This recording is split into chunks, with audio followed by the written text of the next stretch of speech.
Nasik Gramin Police, under the leadership of respected IG Sir B.G. Shekhar Patil, respected SP Sir Shaji Umap, respected additional SP Aniket Bharti Sir, इनके मार्गदर्शन में पवारवाड़ी police station ने आज गुटखा बिक्री के सिलसिले में एक बड़ी छापा कार्रवाई करी और इसमें 1,76,000 रुपये का गुटखा जब्त किया।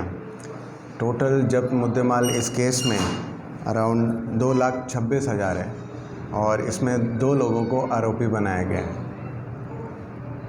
इसमें निकालेगा इसमें 2 आरोपी जो छापा कार्रवाई में बनाए गए हैं वो है एजाज मोहम्मद यूसुफ, जिसकी वह 28 वर्ष है, और दूसरा आरोपी है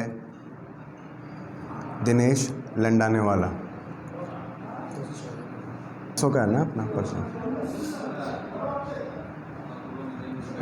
परसों को एक जबरी चोरी का सिलसिला पवारवाड़ी पुलिस स्टेशन हद्दी में हुआ और उसके मामले में डिटेक्शन करते हुए आज 2 आरोपी पकड़े गए, जिनका नाम है मोहम्मद बिलाल मोहम्मद अजमल और दूसरा है मोहम्मद फैजान मोहम्मद मुर्तज़ा उर्फ़ चैया। इनको 392 सेक्शन के अंडर बुक किया गया है और इनके साथ ही हमको 3 मोबाइल फ़ोन भी बरामद हुए जो इन्होंने जबरी चोरी में छीने थे। 3 मोबाइल फ़ोन के अलावा और कुछ बाइक वगैरह? हाँ, हॉर्नेट बाइक है क्या? एक हॉर्नेट बाइक भी साथ में जब्त करी गई। 3 मोबाइल, 1 हॉर्नेट। हाँ, ठीक है।